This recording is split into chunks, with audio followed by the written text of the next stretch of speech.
What's up, Shy? How you doing? Alrighty. Welcome in. So game plan tonight is part 2 of Deconstructing Israel. Part 1 was Deconstructing Zionism. We'll probably review a little bit from... What's up, Carnage? Welcome in. We'll probably review a little bit from Sunday night, let the room fill a little bit, and then we'll get going. So, as always, appreciate if we can like the live and send out some shares. My day's been pretty good, Carnage. Worked a little bit of writing, and I'm gonna hop on live now. How about you? Alright. Yeah, so last time we talked about, mainly about Zionism, a little bit about Judaism, and the really important thing is recognizing that we want to separate between these two. Like we talked about last time, Judaism is a monotheistic religion that's been around for almost 4,000 years, right? Really about 3,800 years. Zionism is a political colonial project that's been around for about 130 years, right? It's born out of Europe. It's a fundamentally different thing than Judaism. And we look at Zionism originally as an idea. There were many people of Jewish faith who opposed it, right? Even through on to today, there's many Orthodox Jewish people, right?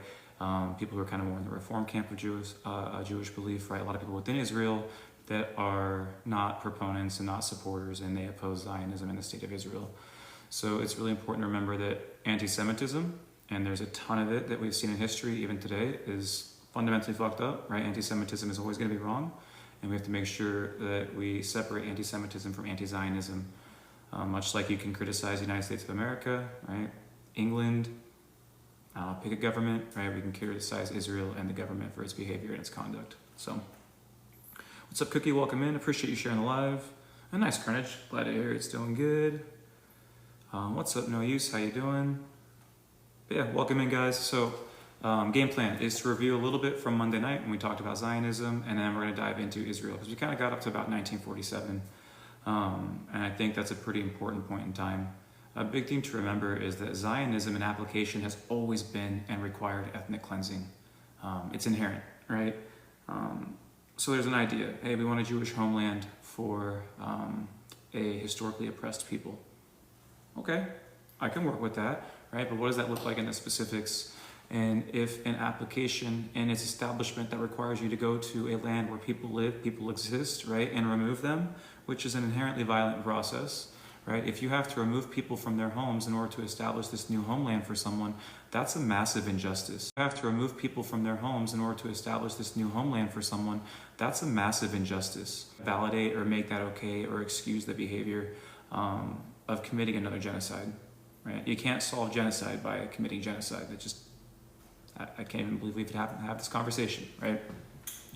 And that's one of the big problems, I think, too. So like I live in the USA, right? And you try to have this conversation with people in your day-to-day. And it's really horrifying when we recognize that this is arguably not even arguing, this is the most recorded visible, visible human rights violation ever, arguably, right? And there's people that see it and they still deny it. So that shit's pretty horrifying, right? But let's remember, I do want to point some numbers out because we're going to kind of go from 1947 on tonight. I just want to point out that in 1914, when it was still under the control of the Ottoman Empire, you're talking about a population, an area that was 88% Arabs, right? Nearly 9 in 10 people that lived in the area known as Palestine were Arabs, right? The population there at that time, again in 1914, was 5% Jewish, right? So that's pretty significant. Again, Zionism is a European settler colonial project, right? This is not Judaism, all right? So we remember things like the Balfour Declaration, right? The Balfour Declaration comes out of Great Britain, right? It's in 1917. It declares that, hey, you know what? We're going to attach ourselves to this project of Zionism, and we want to put it right there on top of where those people live. And it's talking about Palestine, right? So let me pause real quick, catch up on some of these comments. Appreciate you guys being here.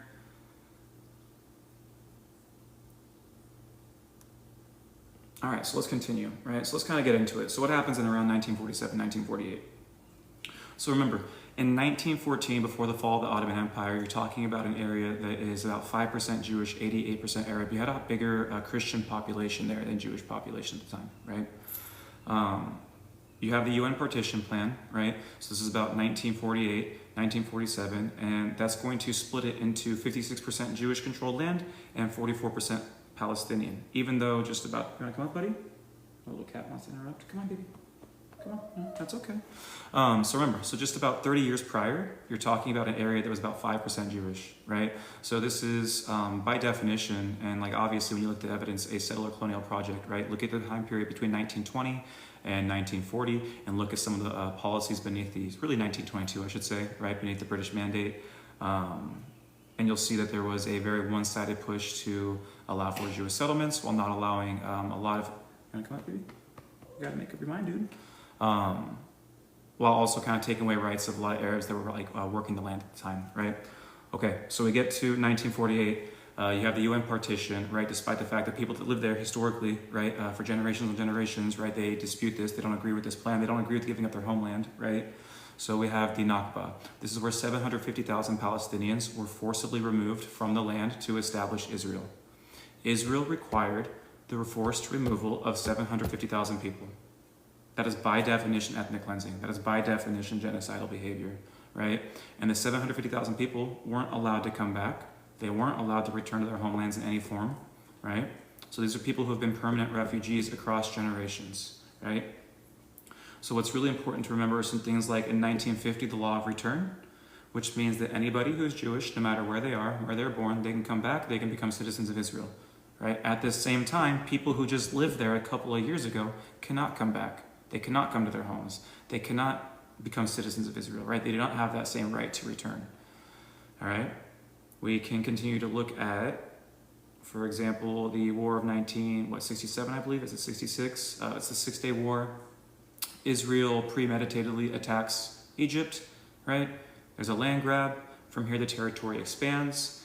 And the evidence continues from the 1970s and on. At this point in time, it goes from kind of the application of Zionism, the original kind of establishment across the home of 750,000 Palestinians, into now Gaza, West Bank, Golan Heights, East Jerusalem, right? And since this day, they've been continuing to kind of hold on to that in an occupied fashion. Again, this is not up for debate. These are just the facts. You can either accept reality and rock with that or not. Hey, what's up, Paxton? How you doing, man? What's up, Joe? Capitalism is inherently exploitative, and that's why we must institute socialism. Capitalism is inherently exploitative, right?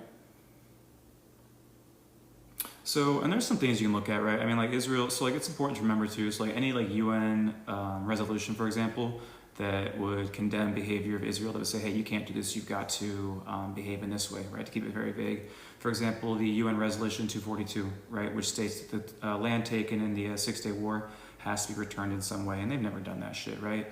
And they don't got to listen to the UN because the United States of America has veto power, right? There's 5 nations on the UN that have outright veto power: the United States of America, England, France, China, Russia. So if they don't want something to happen, it doesn't fucking matter, right? So another thing that's kind of important to remember with Israel in a lot of these conversations, people love to talk about Hamas, right? They love to talk about terrorists and shit like that. But Israel indirectly helped create Hamas, without doubt, right? So early on, you have organizations like the PLO, which are kind of seen as more secular, and they're seen as a bigger threat to Israel than some of the more quote-unquote Islamic fundamentalist groups like Hamas, right? And so like in the late 1970s and the early 1980s, Israel was literally promoting more kind of Islamic groups in favor of secular groups because they saw them as less of a threat, kind of like a controlled opposition type of thing, right? And then we have to remember that when your government, if we can call it that, right, when this rogue regime that is established on genocide and maintained on genocide is creating these just fucking horrific conditions, the manner of resistance is going to pop up beneath that is going to take a wide range of things on the spectrum of resistance. It just is. And I've gotten to a point where it's like, I'm not going to condemn how people resist genocide. I'm just not. I don't know what to tell you, man. Morals collapse pretty easily when you got to leave your kind of privileged space, I find. So, and then that would even imply that resistance against genocide is immoral, and I don't think that it is, right? So, something else I kind of want to talk about is just kind of the concept of Hezbollah, right? This is really going to be kind of like the kind of state propaganda machine for Israel, right? And how they try to kind of market themselves to the world as something that they aren't, right? And obviously the United States of America plays a massive role in this. We're their great allies. sometimes I wonder who's really in charge, right? But kind of, I think in Hebrew, what hasbara means is to expand, right, or explanation. So it means explanation, pardon me, right? And it's important to remember that it's not just about defending Israel, but it is pro-state propaganda, right? This meant to reframe colonialism as self-defense, and obviously it's meant to discredit, pardon me, Palestinian voices or people that support them, right? The easiest example of that is just look here in the United States of America. Look at what's happening right now to people who say the wrong things about Israel, right? Who say the wrong things about the Palestinian people. Rights go by pretty quickly if you don't have the right identity in this country, right? So there's people being deported for believing and saying the same shit that I believe and say. So key tactics of Hezbollah would be language control, right? So for example, terrorist, IDF for terrorists, but kind of reframing them as soldiers instead, right?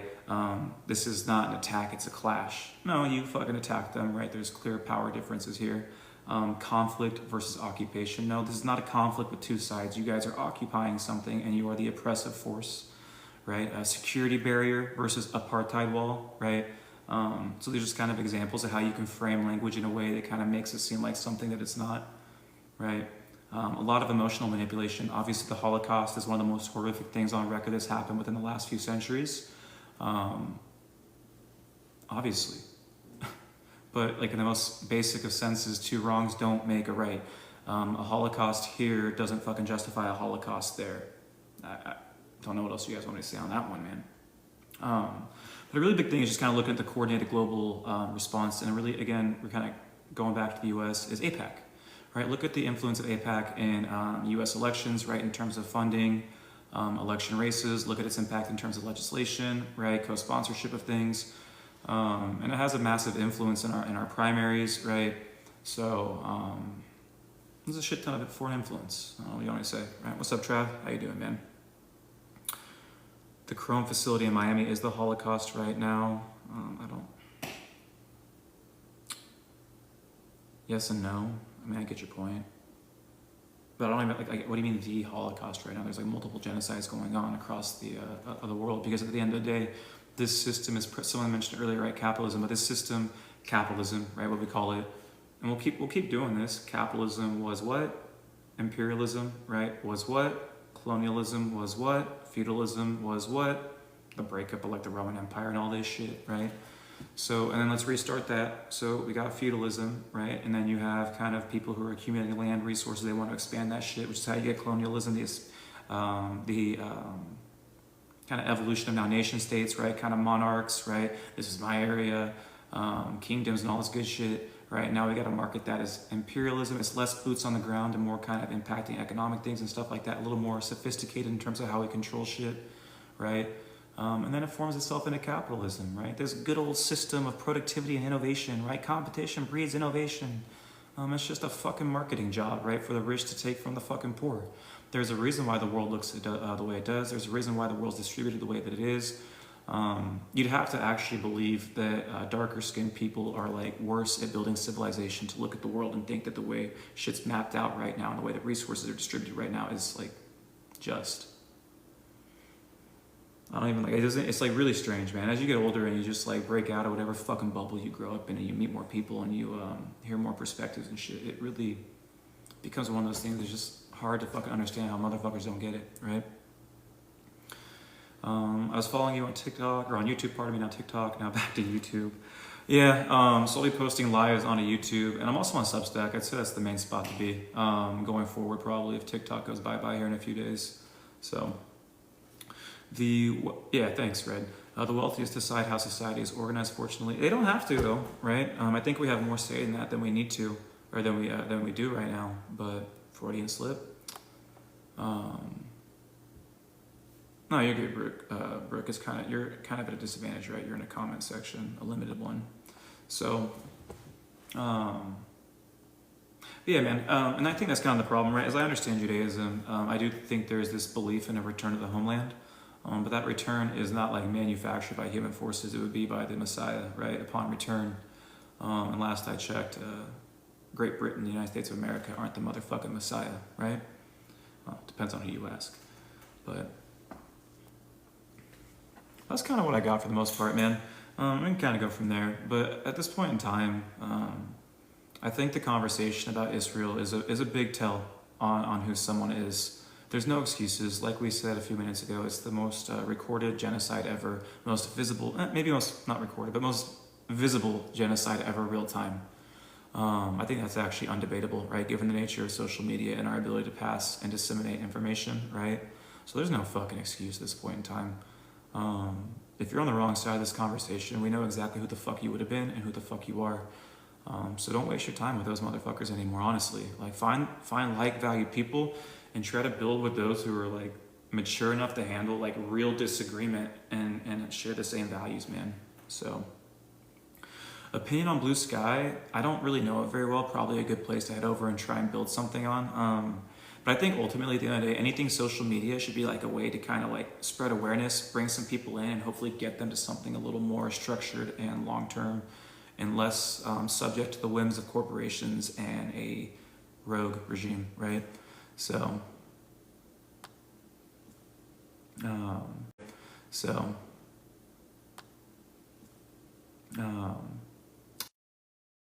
fellow Chris Taylor Brown made him, yeah. He's goofy, bro. The guy's just a pathetic human being. I don't know what to say. Is my charger not working? Uh-oh. That's not good. Okay. Yeah, man, that guy ran his mouth a lot and then played the lawyer card. But yeah, so I don't know too much about Blue Sky. I probably should hop on there more. What is it? What's the new one that's like shit, let me just look it up real quick. I do want to start using flashes a little bit more. That seems like it might have some potential. So flashes might be a good one.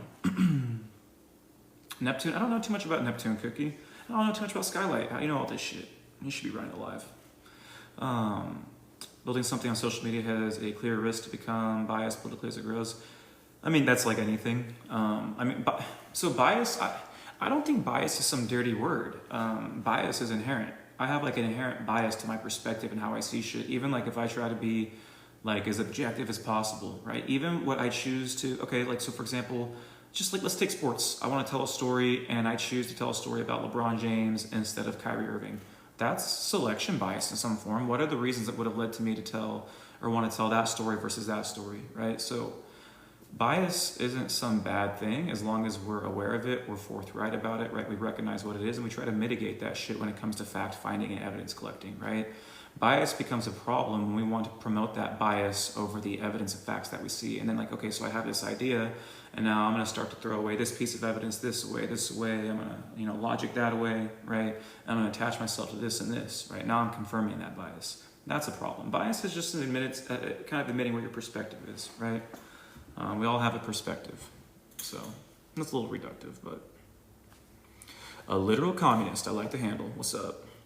It becomes a big platform, media hungry. Yeah. Okay, so like in the sense that just kind of like getting kind of shut down by the powers that be, will say.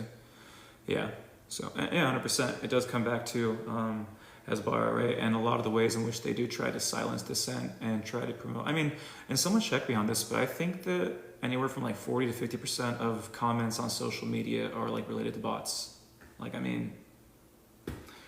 You ain't even talking to people, man. You're just talking to bots and propaganda machines, right? You go on Facebook or Instagram. Facebook's a better example of it. Go on Facebook, look at a Fox News story from their page, and go look at like the first 5 comments. And it's usually like Russian bots with AI generated, like kind of seemingly neutral but really pro Trump comments that then get fucking thousands of likes within a second, right? And now that's the main takeaway for anyone who fucking doesn't click on that story, because they're never going to click on it. They're going to look at that headline, they're going to look at the first few comments maybe, and then that's it. That's what they took in. So they're taking in Fox News motherfucking headlines and then AI Russian bots. And that's what the foundation of a lot of their thought process is. So that's positive. Yeah, a lot of people paid to leave comments and things of this nature, right? So they automated. they did, man. I haven't been on Twitter in so long, and it feels so good. I felt kind of bad about doing it just because obviously there's a lot of like good journalists on there. Yeah. There's a lot of politicians on there, and it's kind of a direct way to communicate with our government in some ways. but it's such a fucking cesspool. I mean, I can't. It's the one space I just gave up. I was like, I can't do it. It got so fucking bad. I didn't like it before. I don't even like TikTok, man. I don't like social media. But I didn't like Twitter before, and I couldn't fucking stand it post Elon. It's like, why? I don't follow this motherfucker. I don't follow this motherfucker. I changed my settings. Why am I still seeing this fucking shit? It's like, so, just not doing that, man.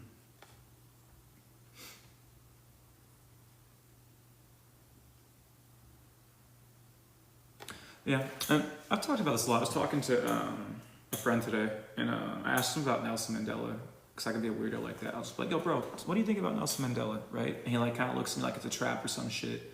And he's like, I don't know. And he goes, well, I know that he was like put in prison for a long time, right?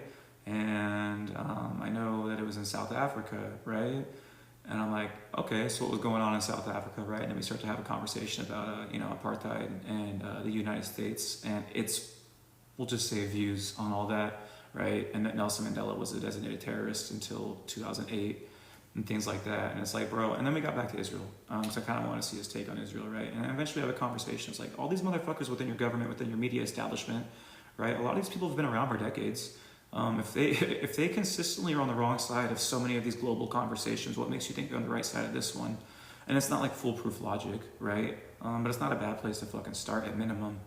And you do see a little bit of a light bulb go off sometimes. And you did have a little bit of a light bulb moment, which I appreciated, which means, hey, you're actually a little receptive. Dope. But some things, it's just so obvious at this point in time. And that's why I'm having a real hard time with liberals, honestly. Is obviously conservatives are like comic book fucking villains a lot of the time in terms of what they attach themselves to and how they just like kind of rationalize themselves into whatever fucked up position they hold that day. But liberals get it for a second, bro. For a goddamn second, they get it, right? You recognize what shit stains conservatives are. You guys recognize how fucked up the U.S. can be in theory, right? Like you can't, even right now, and I kind of fell prey to it a little bit, right? I made my little got you video in the aftermath of the signal bullshit.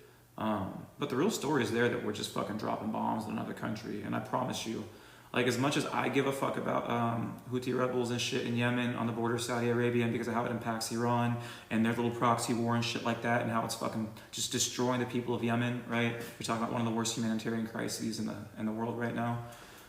So I care about it in a geopolitical sense, right? Because of activism related to Iran. But as an American, bro, even as an American, this shit has no fucking impact on the prices of your eggs, has no fucking impact on the price you pay at the pump, it has no goddamn impact on your life whatsoever. And so the takeaway shouldn't be, oh ho ho, look at how silly Republicans are. The takeaway should be that look how fucking unspeakably cruel we are as we just drop bombs on largely innocent fucking people. Like what, maybe got one bad guy within that? And based on whose perspective? Our perspective? Donald Trump says he's a bad guy? Joe Biden says he's a bad guy? Because they fucking said so? Come on, man. I'm not saying like there's not fucking bad people embedded with some of these movements. I know, but I don't really give a fuck when a U.S. foreign policy apparatus says it. Shut the fuck up. Yeah, and it's like, and that's what's kind of frustrating about Yemen was Biden dropped, I think the last bomb from the Biden administration bombing run on Yemen was like October 16th or something like that. So it's like, even talking to people about how, a lot of people are coming back from foreign, being abroad, foreign travel, and the U.S. is stopping them, looking at phones, all this shit, right? And I got people who are like, can you believe this is happening under Trump? And I'm like, motherfucker, this shit been happening to my dad for the last 20 years beneath red and blue. Now, obviously, it's way more fucking magnified, and it's way more increased beneath Trump. I think you'd have to be a jackass to deny that. But this shit's been there, dude. Like when people are like, oh, look at how bad Gaza's getting beneath Trump now. Motherfucker, how did we get here? Like they're just building upon the predecessor, which was Democrats. Like it's a bipartisan U.S. tradition. I don't know what to fucking tell you on that one. So I just get really frustrated with liberalism because at the foundation, you believe in a lot of same things as conservatives and Republicans and Trumpers.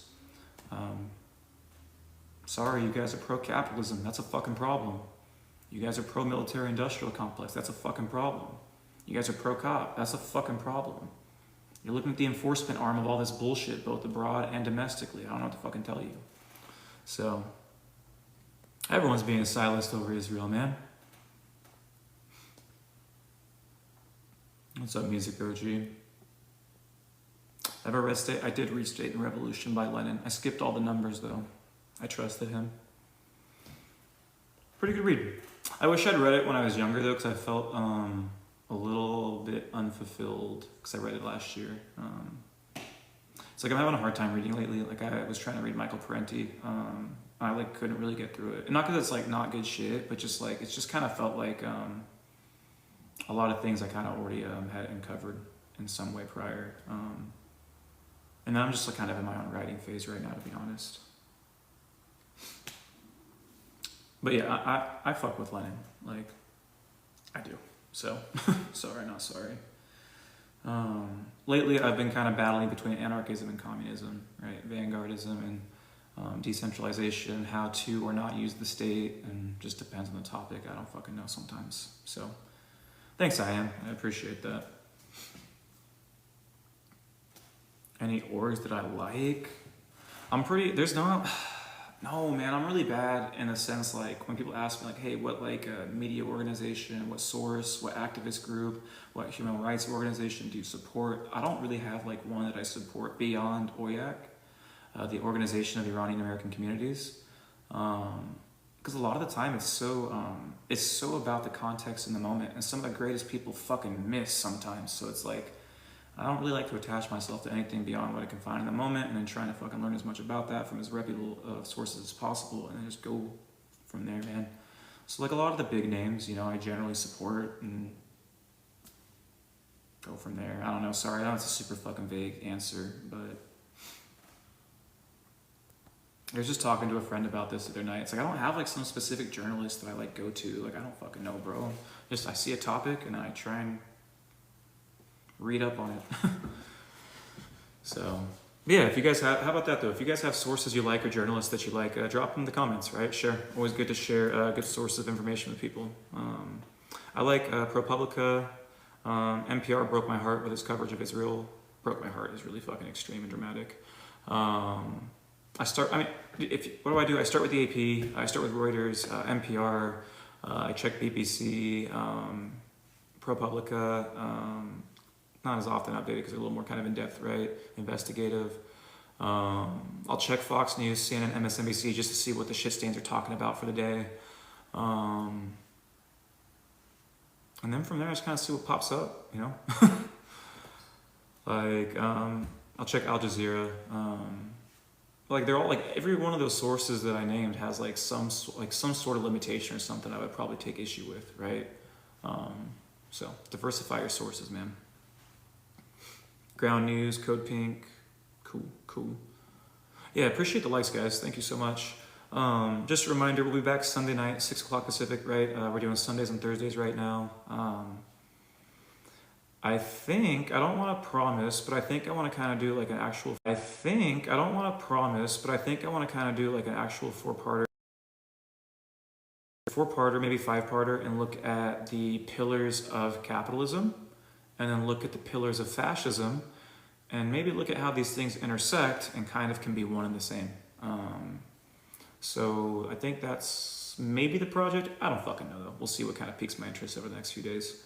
But I do appreciate you guys hanging out tonight. Check out the Substack as usual. I'll be posting there regularly on Wednesdays and then probably one other time a week. The lives go up on YouTube on Mondays and Fridays. And then I am working on maybe getting another YouTube piece up weekly. So no promises there, but it is in the works. So appreciate you guys being here tonight. Hope everyone got a little bit of information, had a good time. As always, be safe and remember to meet the media.